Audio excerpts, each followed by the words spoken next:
ايه؟ الفكره كلها ان هو اتمرن صح، دخل شكل، دخل 2، دخل 3، ولكن المشكله ان المدى الحركي بتاعه مش حاجه. المشكله ان هو اتمرن بسرعه، ما اشتغلش على آلية عمل الجهاز العضلي بشكل سليم.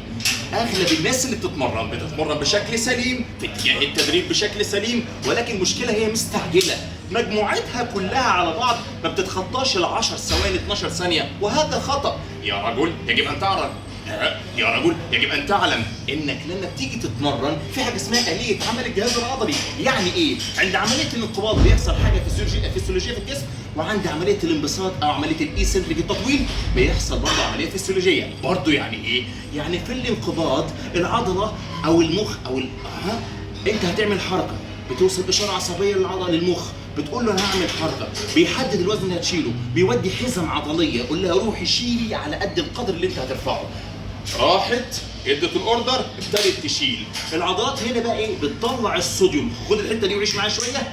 بتطلع الصوديوم بتاع الخليه بره وتدخل البوتاسيوم وتنزل ايونات الكالسيوم. ايه اللخبطه دي كلها؟ كل ده عشان يحصل عمليه الكونسنتريك، ويحصل عمليه الاكتين والميوسين ويتزحلقوا على بعض، ويحصل عمليه الانقباض بتاعك.